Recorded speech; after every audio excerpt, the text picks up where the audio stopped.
안녕하십니까. 일산 그리스도의 교회 임성태 목사입니다. 다시 이 가스펠 줌 스튜디오를 통해서 여러분을 만나게 된 것을 진심으로 기쁘게 생각합니다.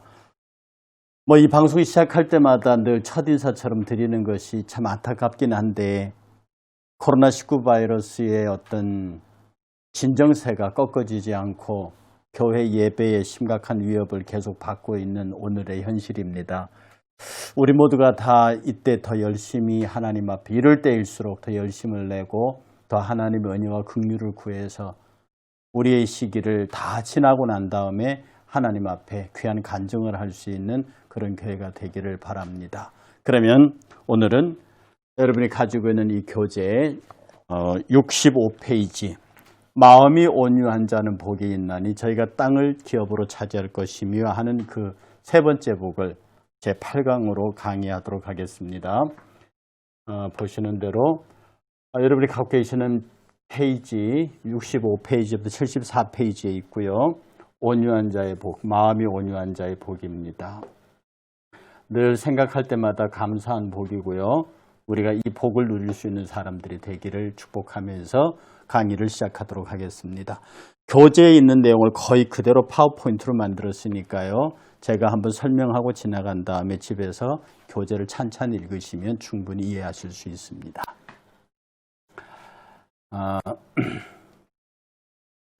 온유한 자는, 온유한 자라 하잖아요. 이 온유하다고 하는 말은요. 온유하다라고 하는 말은 시편 36장 11절에서 등장하는 말입니다. 그 말씀을 보면 교만한 자의 발이 내게 이르지 못하게 하시며 악인들의 손이 나를 쫓아내지 못하게 하소서라고 할 때 요 교만한 자의 발이 내게 미치지 못하게 하시며 악인들의 손이 나를 쫓아내지 못하게 하소서라고 하는 것이 온유한 자에 임하는 온유한 자에게 임하는 하나님의 은혜의 모양으로 되어 있습니다. 그래서 이 말씀의 주제는요.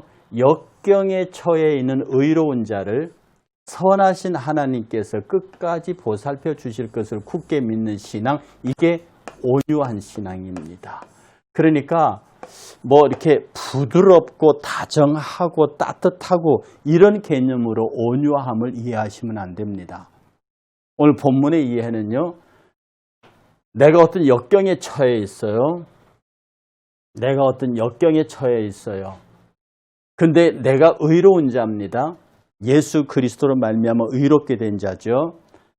선하신 하나님께서 나를 끝까지 보살펴 주실 대상이라고 믿는 신앙, 이게 온유한 신앙입니다. 온유한 신앙은 주님이 나를 보살피셔야 합니다. 주님이 나를 인도하셔야 합니다. 나는 주님에게 온전히 속해져 있으니 나는 주 외에는 다른 것이 없습니다. 이렇게 전적으로 자기를 주께 위탁하는 그런 마음의 상태를 온유한 마음이라고 그래요. 그래서 온유는요, 외형적인 폭력이나 잔인함의 반대어가 아닙니다. 그래서 자꾸 사람들이 온유한 사람이라 하면 막 폭력을 미워하고 잔인한 것들을 싫어하고 그런 일반적인 사람들의 성품의 하나로 이해하지만 주를 향한 의로운 자의 굳은 신앙, 저를 지키실 것입니다. 지켜주실 줄 믿습니다. 나와 함께 하실 것입니다. 함께 하셔야 합니다. 함께 하십니다.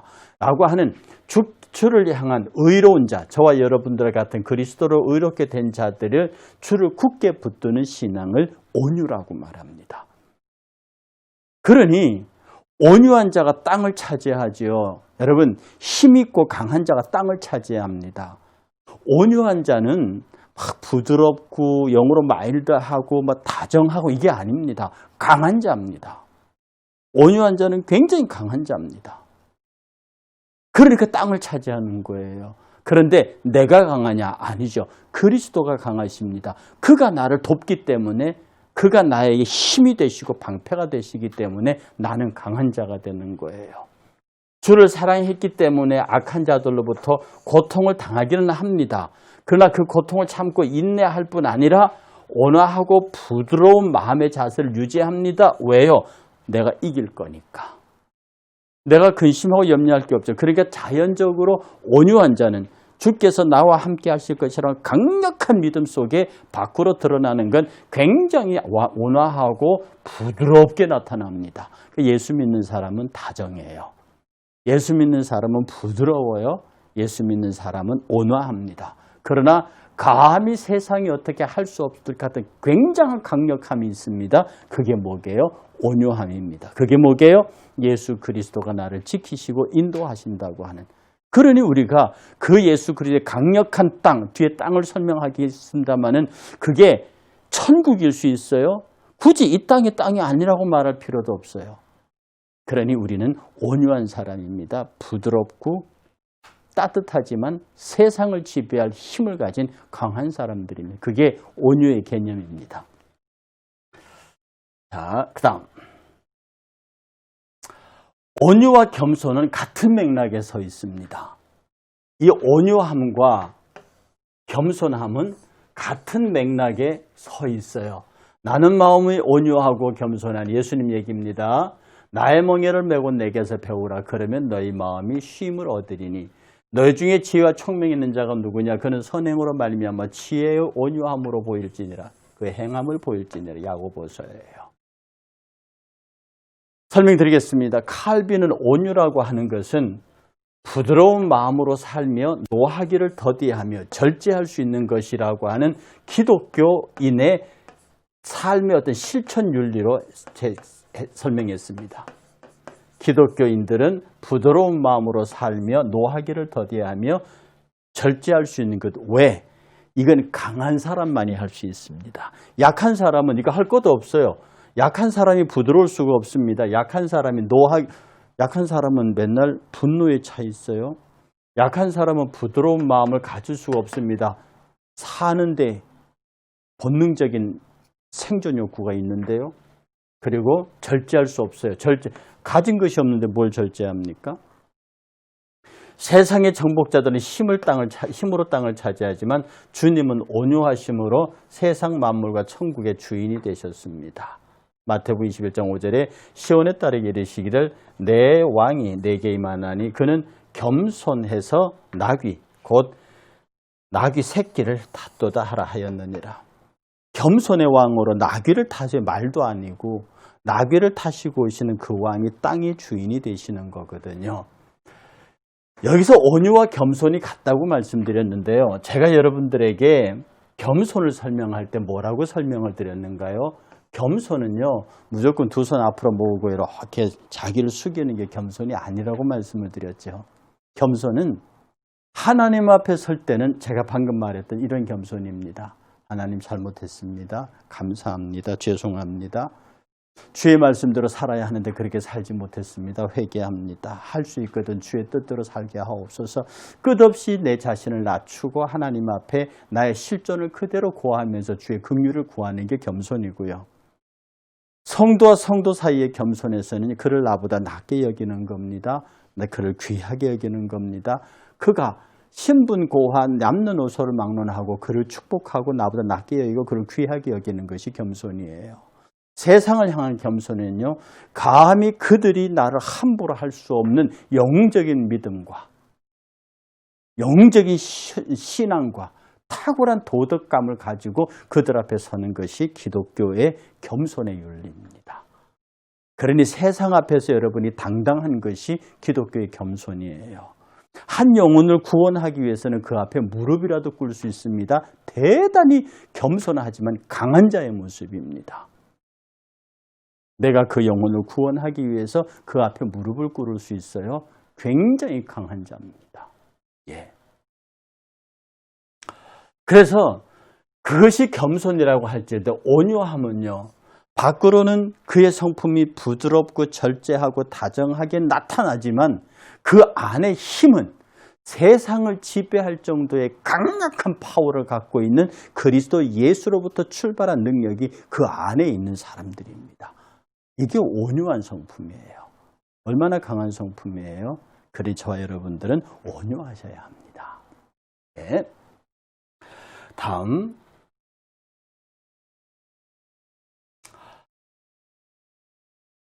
땅을 기업으로 받는다고 그랬어요. 땅을요. 시편 37편 11절에 약속의 땅에 대한 인용이 있습니다. 마태복음에서는요, 이걸 거의 45회가 인용됐어요. 굉장히 많이 인용됐습니다. 땅에 대한 인용이요. 이것을 은유적으로 바다나 하늘에 반대되는 지리적인 공간이 아니라고 굳이 설명할 필요는 없습니다. 온유한 자가 이 지상에 눈에 보이는 땅을 차지한다고 그게 굳이 아니라고 말할 필요가 없다는 거죠. 또 땅의 의미를 이스라엘 땅으로 국한시킬 필요도 없습니다. 그러니 하나님께서 우리에게 주실 땅이 저 천국이냐, 이 눈에 보이는 땅이냐, 이스라엘이냐, 그 굳이 구분할 필요가 없다는 뜻입니다. 온유한 자가 땅을 기업으로 받을 것이라는 이 말의 의미는 이스라엘 백성이 약속을 따라 적과 꿀이 흐르는 가나안 땅에 들어간 것처럼 신약의 성도들도 메시아의 약속을 따라 새하늘과 새 땅에 들어가게 되리라는 것입니다. 그리고 세상은 강한 자가 정복자가 된 땅을 차지하지만 천국은 온유한 자가 차지합니다. 그리고 그리스도에게 속한 온유한 자만이 하늘과 땅의 축복의 소유자가 되고 마지막 날에 그리스도와 함께 천국을 상속할 자입니다. 그러니 우리가 차지할 온유한 사람이 차지할 땅을 하늘의 것, 새하늘 새 땅 이렇게 구분하여 놓는 거죠. 통체적으로 하나님의 통치 안에 있는, 이걸 새하늘 새 땅이라고 그러거든요. 이 땅에 우리가 살면서 하나님의 통치 아래 있는 영역은 모두 우리 땅입니다. 하나님의 통치 아래 있는 영역은 모두 우리 땅이에요. 그러니 여러분들이 경제적으로, 정치적으로, 문화적으로, 군사적으로 그리스도인들이 많은 역량을 갖춰야 하는 것은 온유한 그리스도인들에게 허락한 하나님의 특권이요, 분깃이에요. 온유한 자는 땅을 기업으로 차지합니다. 이 땅에 임재한 하나님의 나라에서 교회가 하나님의 주권을 이어받아서 하나님의 통치가 이루어지도록 만드는 것. 이게 굉장히 중요한 기독교의 사명이기도 합니다. 그러니 우리가 장차 영원한 하나님의 나라를 상속할 때까지 이 땅에서 이 땅에 임한 하나님의 나라를 충실히 건설하고 확장하고 하나님 앞에 세워가는 일에 교회와 성도들은 전력을 다해야 합니다. 다음, 온유한 자의 겸손. 아까 겸손에 대해서 제가 말씀을 드렸습니다. 근심하는 자 같으나 항상 기뻐하고 가난한 자 같으나 항상 많은 사람을 부유케 하고 아무것도 없는 같으나 모든 사람을 가진 자, 겸손한 자입니다. 자녀이면 또한 상속자 곧 하나님의 상속자요 그리스도와 함께한 상속자니 그와 함께 영광을 받기 위하여 고난도 함께 받아야 할 자입니다. 온유한 자입니다. 온유한 자의 겸손이 있는 자입니다. 아까 말씀대로 겸손은 하나님을 향하여서는 회개와 감사로, 성도를 향하여서는 사랑과 봉사의 태도로, 세상을 향하여서는 담대한 용기와 투쟁으로 서는 것이 겸손입니다. 그래서 겸손은 생각이 하는 행동입니다. 그 겸손의 뿌리가 온유입니다. 온유한 성도는 믿음에 굳게 서서 어떤 고난과 위협에 앞서서도 겸손함으로 성도들과 세상을 향한 주님의 행동을 보여주어야 합니다. 이게 온유한 성도의 겸손이지요. 그러니 성도가 온유한 자가 온유한 성품, 강한 내적 힘을 가졌어요. 힘이 있기 때문에 겸손한 겁니다. 힘이 없는 자의 겸손은 비굴이에요. 힘이 없는 자의 겸손은 굴종입니다. 그러나 힘이 있는 자가 겸손할 수 있어요. 힘이 있는 자가. 그러니까 힘이 없는 자가 막 자기 힘이 있는 것처럼 과시하죠. 그건 어리석은 겁니다. 힘이 있는 자가, 능이 있는 자가 모든 사람 앞에 자기를 낮추고 한 그런 모습을 우리는 세상에서도 겸손한 사람이라 그러거든요. 그러니 저와 여러분들 하나님의 능력 아래 온유한 자입니다. 땅을 차지할 수 온유한 자가 겸손하죠. 이 겸손의 뿌리가 온유입니다. 이어서 이 온유한 자의 겸손은 나약한 성품이 아닙니다. 마음의 가난도 심령의 애통함도 겸손한 온유함도 주께서 주시는 은혜의 선물입니다. 그러니 그게 나약한 성품이라뇨. 말도 안 되죠. 마음이 가난한 자가 복이 있어요. 애통하는 자가 복이 있어요. 왜? 주의 선물이거든요. 당연히 이 온유도 우리 하나님이 주님이 주시는 큰 선물입니다. 이런 은혜를 받을 수 있는 유일한 길이 주님을 향하는 간절함입니다. 신앙도 우리의 행동이 아니라 주를 향하는 간절함입니다. 이 간절함이 주님을 행동하게 만들어요. 하나님께서 우리 일을 하신다고요? 우리 일을 하세요. 어떻게 해요? 우리의 간절함 때문에. 그러니 어떤 면에서 성도들에게서 가장 필요한 것이요, 주를 향한 간절함이에요. 우리 자식들도요, 간절하게 나오면 부모들 방법 없습니다. 우는 자식 어떻게 이겨요? 못 이긴다고요. 항차 인간도 그러한데 우리 하나님 그 자녀들을 못 이기시죠.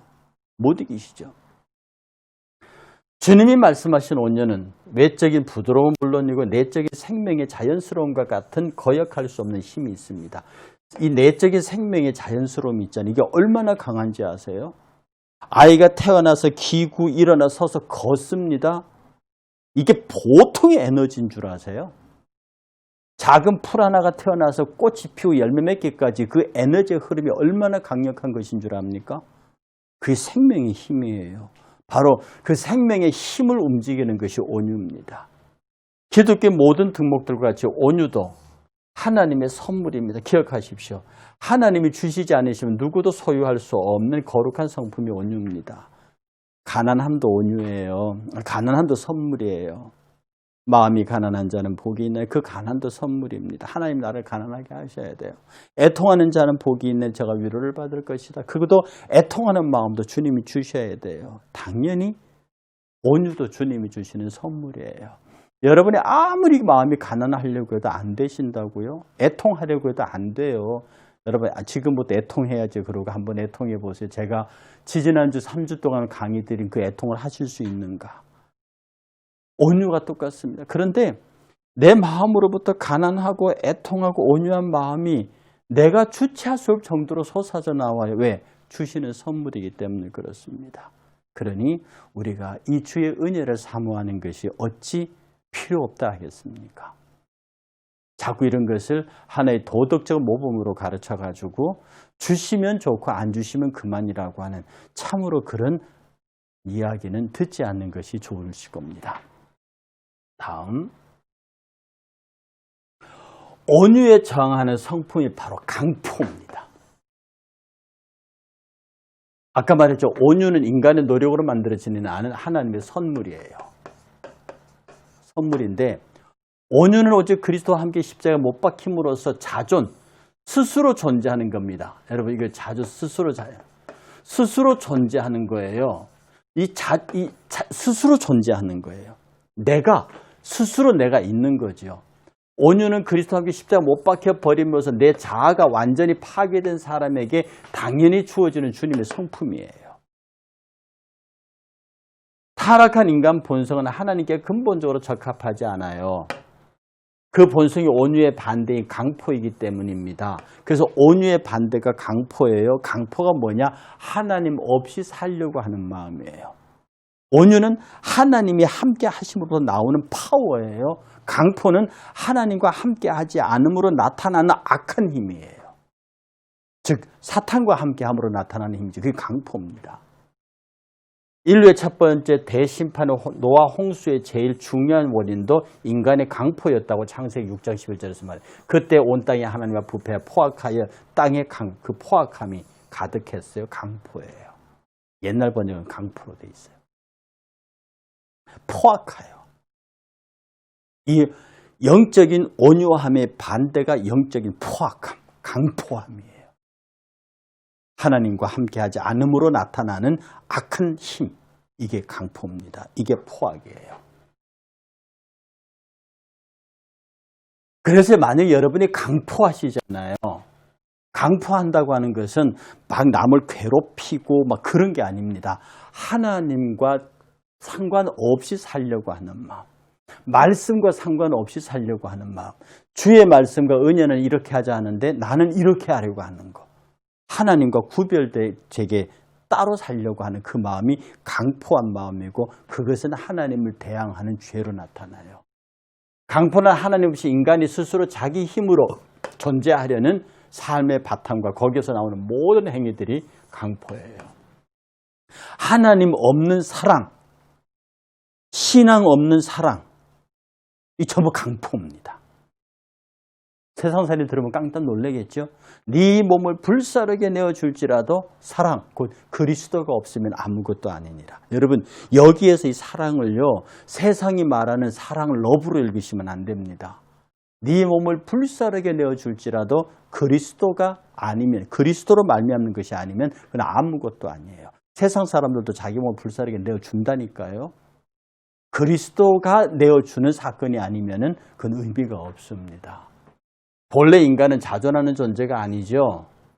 제가 그 말씀을 사람인 자 반드시 기대게 돼 있다고 말씀을 드렸습니다.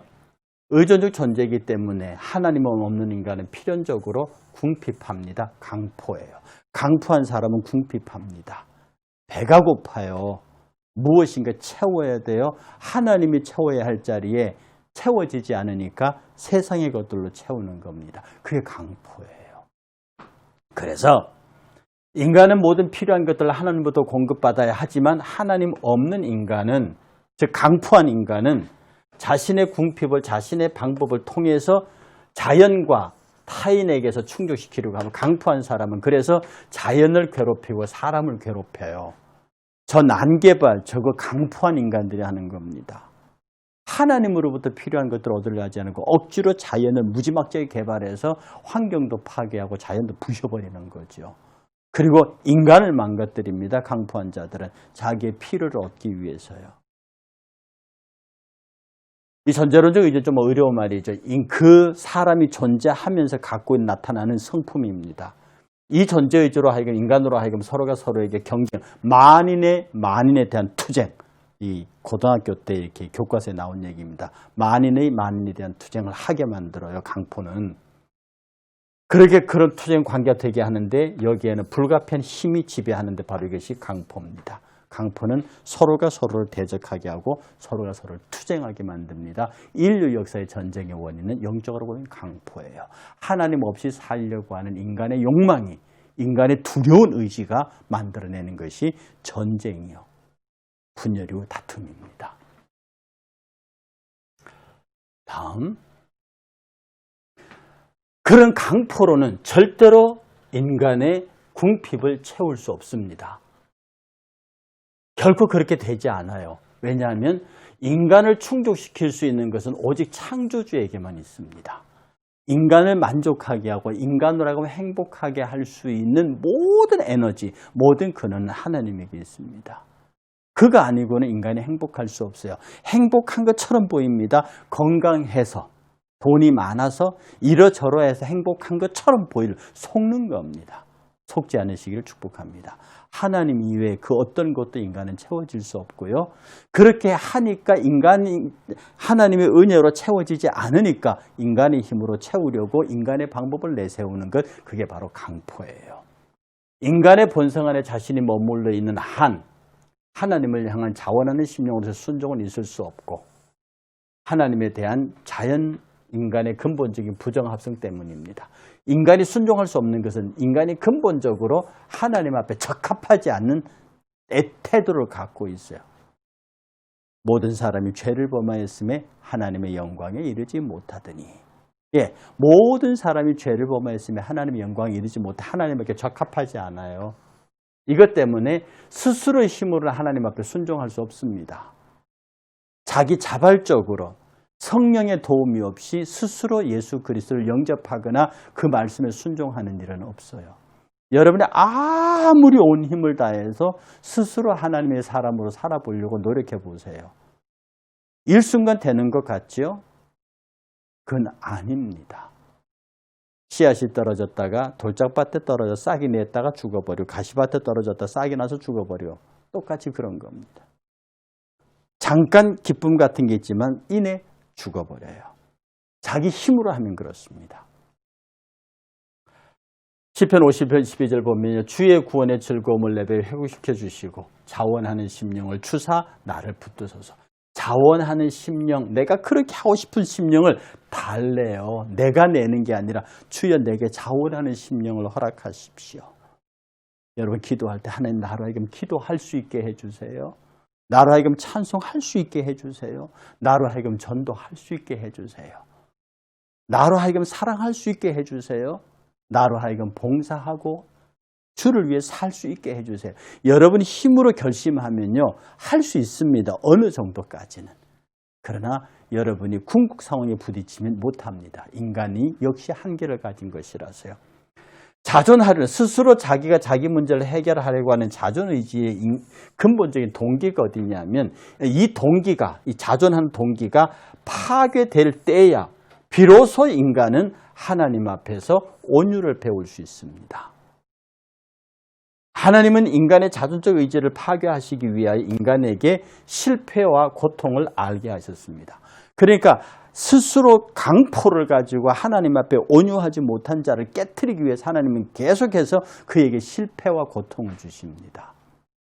그러므로 여러분, 자연적으로 당하는 고통, 달리다 넘어져서 무릎 깨지고 추운 날 러닝바람으로 돌아다니는데 감기 걸리고 지 스스로 자연법을 어겨서 걸리고 다치는 그런 것 말고요.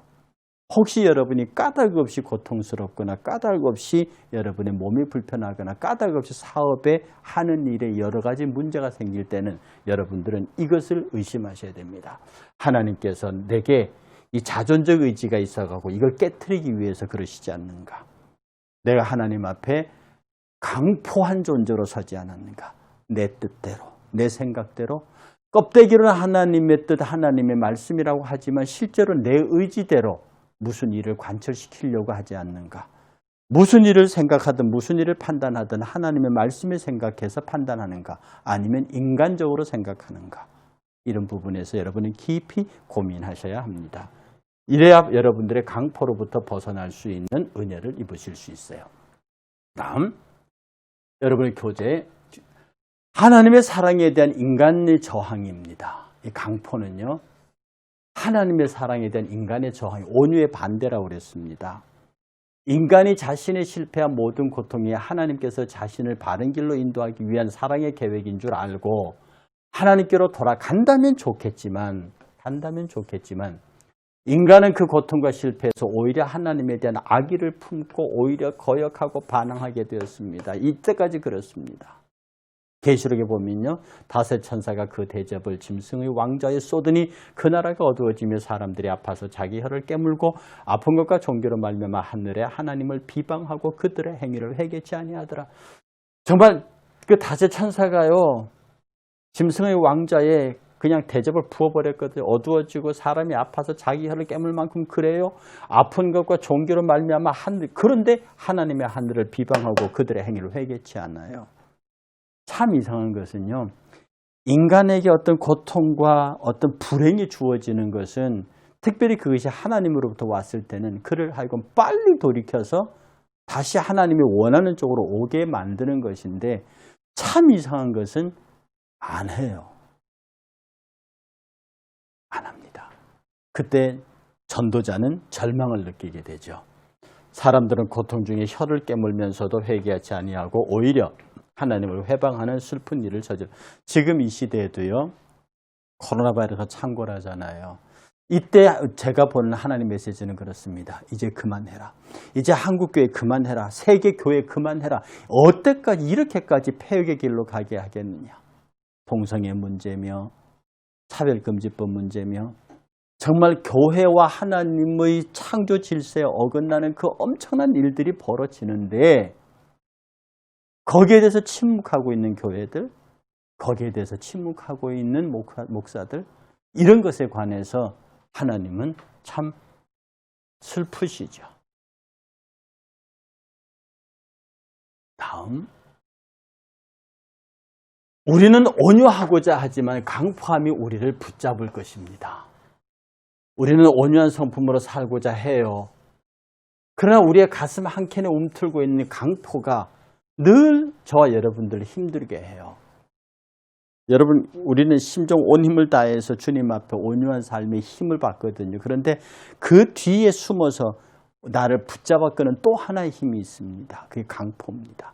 내 뜻대로, 내 생각대로, 내 마음대로 살려고 하는 내 자존의 의지죠. 그래서 주님 품속으로 파고들어야 할 인간의 간절함이 필요한 겁니다. 정말 여러분들요, 간절하셔야 돼요. 주의 은혜를 간절히 사모하셔야 합니다. 여러분, 간절하다는 표현이 알죠? 제가 언젠가 우리 설교 때 말씀드린 적이 있는데요. 싸움꾼 중에서 한 유명한 말이 있습니다. 싸움은 주먹의 힘으로 이기는 게 아니야. 간절한 사람이 이겨. 간절히 승리해야겠다고 생각하는 사람이 이긴다고 그랬다고요. 저는 그 대사가 상당히 설득력이 있었습니다. 우리도 간절한 사람이 이깁니다. 능력 있고 많고 부하고 그런 사람이 이기는 게 아니라 간절한 사람이, 세상의 사업도 간절한 사람이 성공합니다. 돼도 말고 안 돼도 말고 성공해도 말고 실패해도 말고 그런 사람들에게는 간절한 사람이 이깁니다. 자존의지를 포기하고 강포하지 말란 말입니다. 전적으로 주님을 의지하며 온유하라는 말입니다. 우리 가슴은 온유함으로 가득 찰 거예요. 조금이라도 주님의 사랑을 느꼈다면, 온유함이 있다고 하면 그 사랑을 향하는 간절함은 반드시 우리에게 온유함이라는 선물을 주님으로부터 받게 될 것입니다. 간절함이, 그 온유함을 구하는 간절함이 저와 여러분들이 하나님의 은혜를 입게 되는 거예요.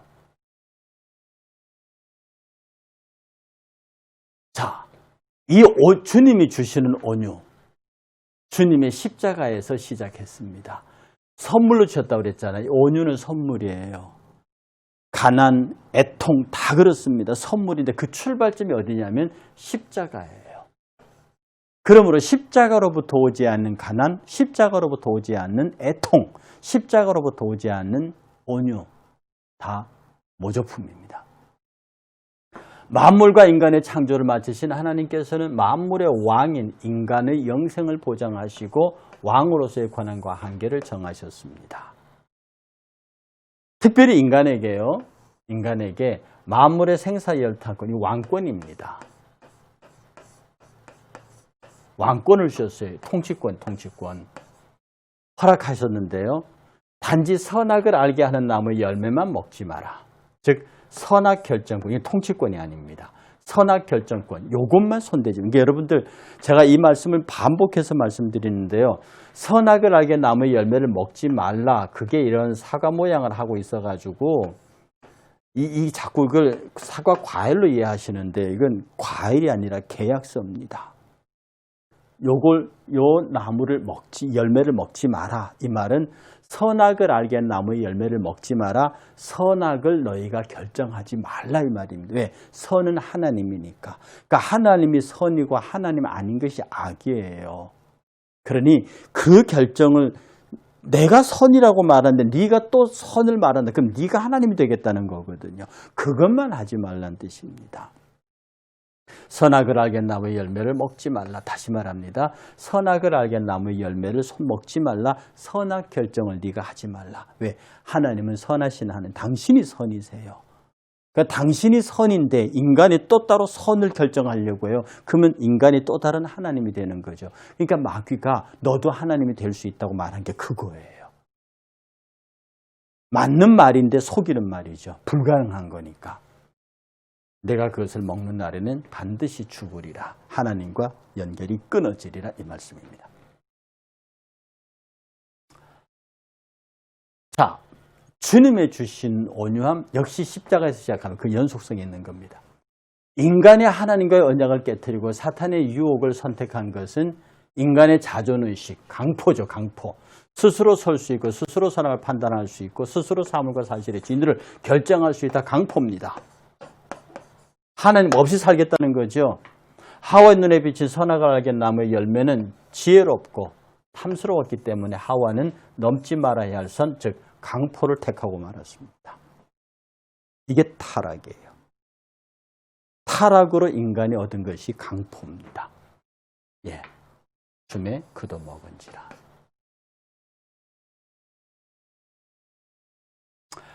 인간은 근본적으로 생명과 존재에 관하여서는 하나님을 의존할 수밖에 없도록 창조되어서 여러분이 절대로 명심하셔야 돼요. 저와 여러분 포함해서 어떤 누구도 하나님의 도움이 없이는 살 수 없도록 생리적으로 그렇게 창조됐습니다. 세상의 과학이 말하죠. 합리가 말하죠. 그래서 그들이 알고 있는 지식은 그야말로 빙산의 일각입니다. 빙산 알죠? 이렇게 바다가 있습니다. 그 여기에 빙산이 떠요.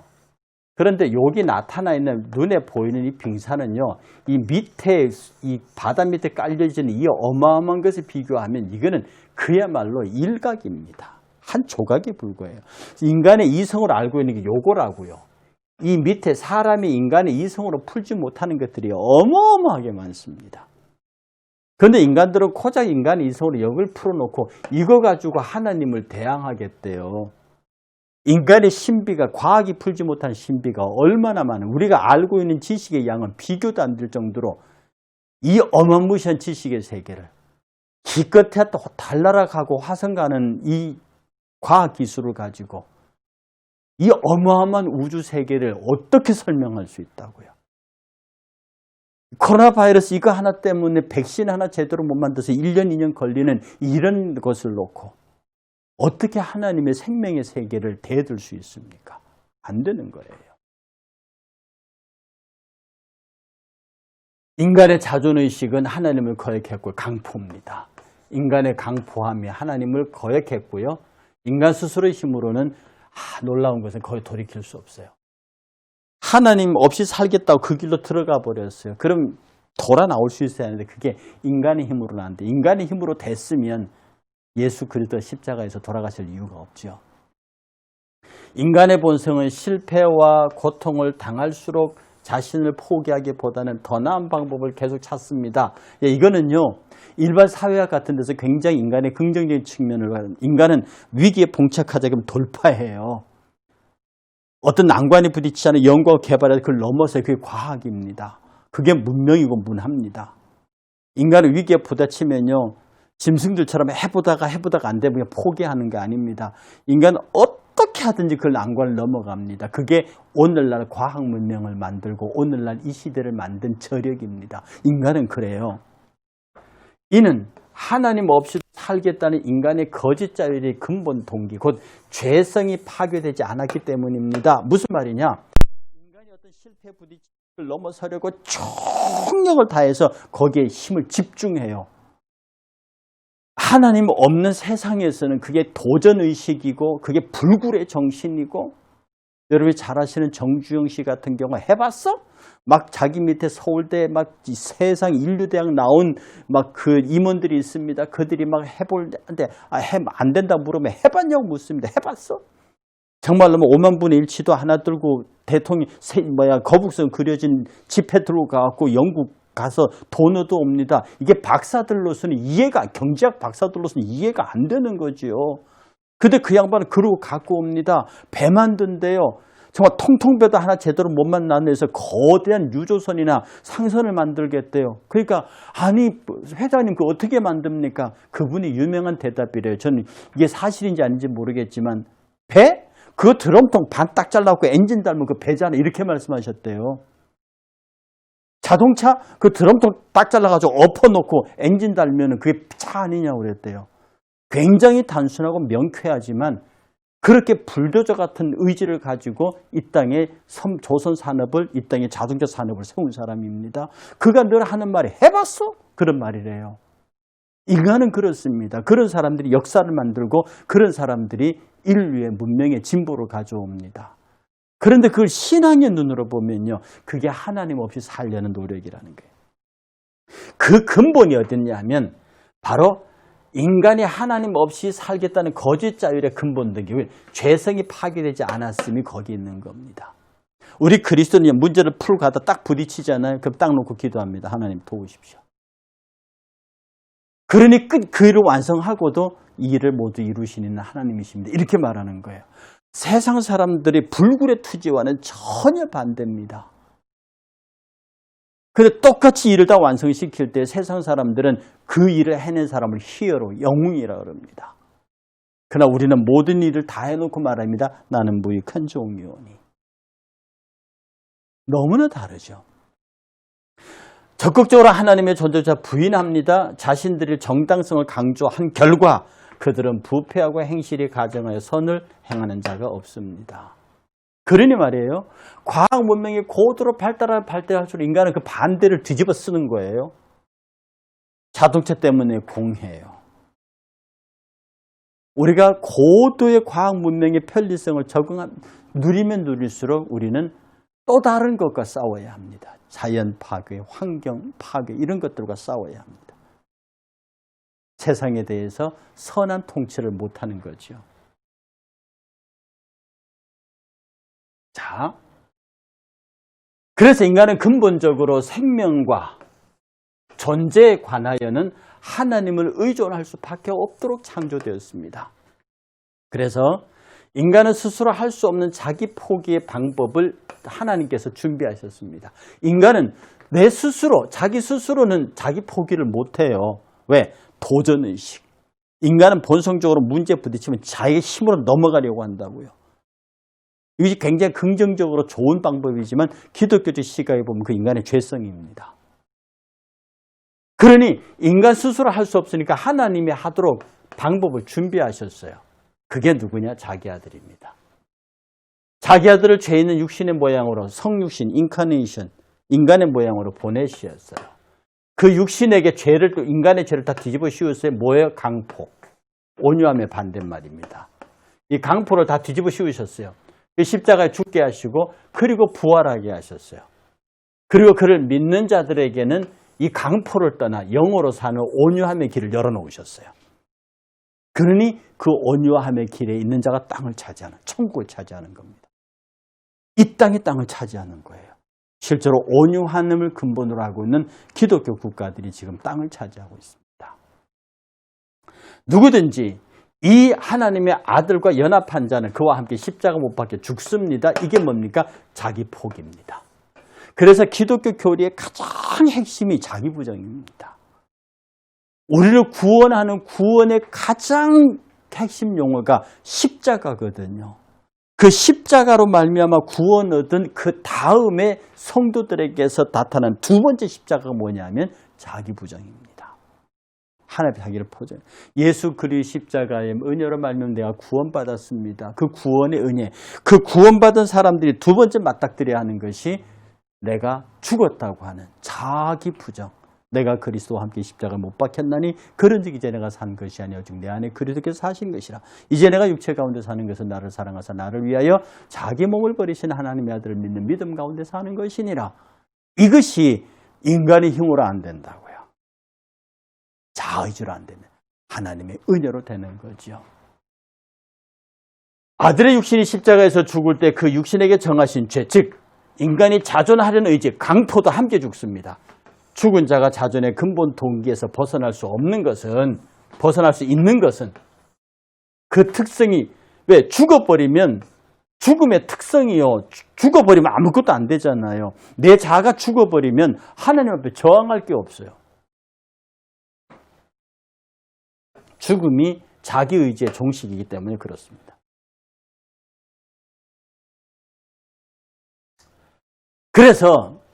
그래서 아까도 말씀드리지만 이 온유는 십자가에서 시작합니다.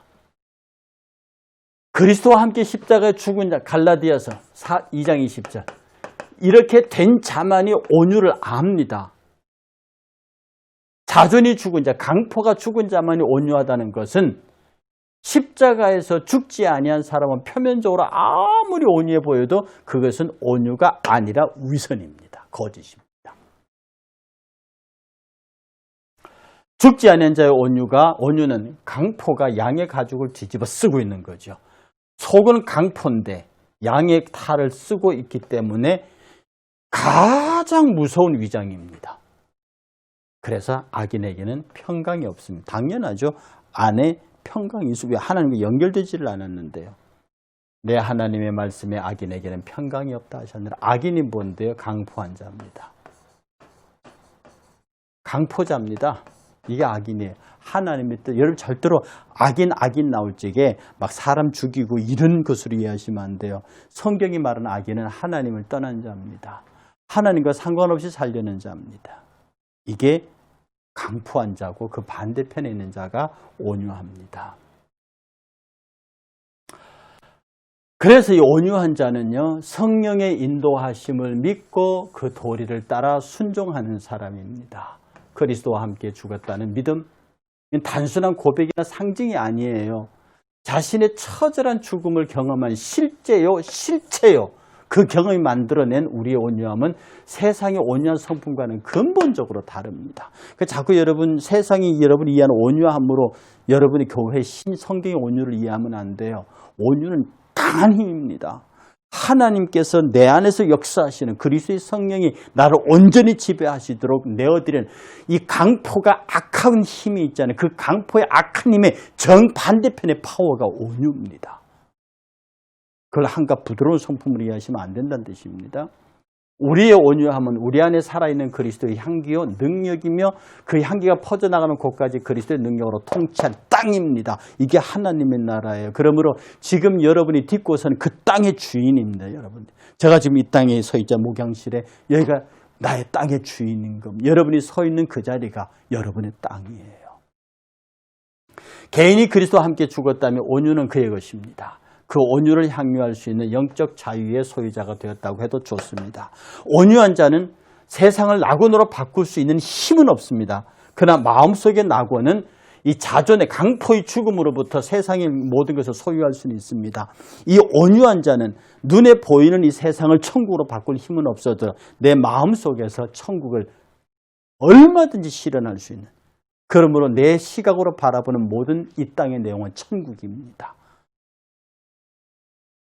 그 어디나 하늘나라는 거죠. 그 찬송가의 배경이 그런 겁니다.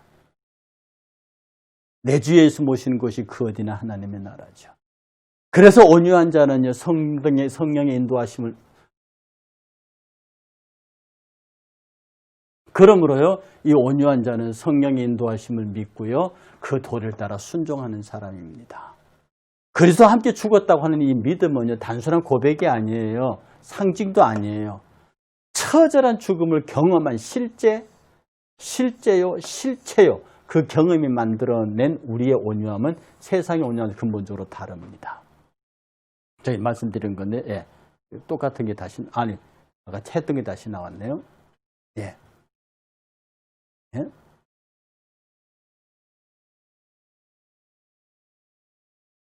그 다음 18번째요. 우리의 옛 자아는 성령님의 인도하심을 본성적으로 거역합니다. 제가 이게 앞에서 말씀드렸던 내용이에요.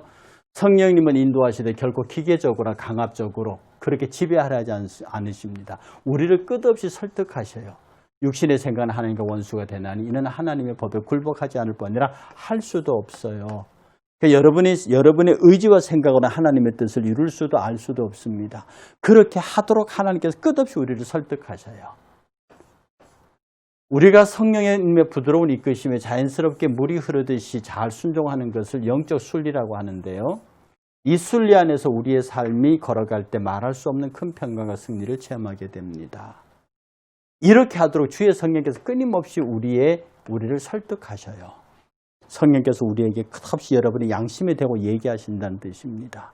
어쩌면 여러분이 강포에 지려고 할 때 여러분의 마음속에 향하여 오시는 주의 말씀이 있습니다. 너 그렇게 살면 안 돼. 너 그러면 안 돼. 라고 하는 것을 계속 우리에게 성령을 통하여 말씀하세요. 보혜사, 곧 아버지께서 내 이름을 보내실 성령, 그가 너희에게 가르치세요. 그리고 주님이 말씀하신 모든 것들을 생각나게 하세요. 예수께서 사도들에게 말씀하셨고 제자들과 많은 무리들에게 말씀하셨던 그 말씀을 성령께서 지금 우리에게 하고 계세요. 성령도 저와 여러분을 향해서 너 그러지 마라, 너 그러지 마라는 얘기를 끝없이 하시는 겁니다. 그래서요, 영적 순리에 적용할 수 있을 만큼 자신이 부셔져 경건의 상태에 이르는 것을 온유, 그런 사람을 온유한 자라고 합니다. 그러므로 모든 편견과 고집과 의도를 버리세요. 하나님 앞에 계산하시면 안 됩니다. 하나님은 사특하게 나오는 자에게 당신의 무성의함을 보이십니다. 하나님의 인도하심을 부드럽게 따르는 온유한 자가 되어야 합니다. 그러니까 하나님을 따르는 온유한 자는요, 부드럽게 주님을 따르는데 엄청나게 강해요. 그 강함은요, 여러분, 운동 제대로 한 사람이 있잖아요. 막 근육 입은 사람들, 옷을 입으면은 못 느껴요. 그런데 옆에 가면 그 기가 느껴지죠. 부딪히면 그 근육이 느껴집니다. 우리 성도들도요, 껍질로는 껍데기 모양은 편안하고 온유하게 보이는데 딱 세상이 부딪히면요. 이 사람 함부로 하면 안 되구나 그런 걸 느낀다고요. 세상이 우리를 두려워요. 정말이에요. 온유한 자의 성품은 순종하기가 힘들지 않은 것은 온유한 자는요. 순종하는 게 별로 힘들지 않아요. 왜냐하면 그것이 마치 머리의 명령에 순종하는 지체와 같기 때문입니다. 제가 이 말씀 많이 드렸죠. obedience in body. 내가 손을 흔듭니다. 이걸 집어 던집니다. 내 손이 하는 게 아니에요. 머리의 명령이 내 손이 너무도 자연스러워. 내가 건강하니까 내 사지백체가 머리의 뜻대로 움직입니다. 말합니다. 건강하니까. 즉 우리의 순종은요. 머리의 명령에 따라 이 몸 사지백체가 자유자재로 움직이는 것처럼 그렇습니다. 손이 움직이는 게 불편해요. 다리 움직이는 게 불편해요. 병들었다는 거죠. 불순종입니다. 연결이 제대로 안 됐다는 뜻이거든요. 우리의 순종은 지체처럼 자유롭습니다. 건강한 육체의 손과 발을 포함한 사지백체는 머리의 명령이 일사불란하게 움직일 수밖에 없습니다. 왜? 손에는 생각하는 능력이 없으니까. 머리를 제외한 모든 지체는 머리의 명령을 옳고 그른지를 판단할 수 있는 능력이 없어요. 그런데 오늘날 참 이상한 건 세상의 지체가, 성도가 옳고 그름을 판단해요. 희한하죠? 하나님의 말씀을 성도가 판단한다고요. 예배를 성도가 판단한다고요. 이 엄청난 일을 어떻게 하려고 그럽니까? 만일 순종이 불편하고 어딘가 어색하게 느껴진다면 우리 몸에 병이 생긴 것과 같습니다. 머리의 명령을 제대로 수행할 수 없음을 비교하면서 속히 우리 영적 치료가 일어나야 합니다. 여러분, 온유한 자가 땅을 기업으로 차지한다 했어요. 저는 여러분들이 차지하기를 바랍니다. 강포가 여러분을 지배해서 여러분이 세상의 노예가 되지 않기를 바랍니다. 우리가 이 시대를 살면서요, 이제 이 말에 대해서, 온유함에 대해서 몇 줄을 더 하게 될 건데요. 그 온유의 성품을 여러분이 마음속으로 충분히 이해하면서, 그래, 나도 온유한 자, 진실로 강한 자가 되어보자. 여러분 한 주 동안 온유함이 가득한 강한 자로 살아가셔서 승리하시기를 주의 이름으로 축복합니다. 다음 주에 뵙겠습니다. 감사합니다.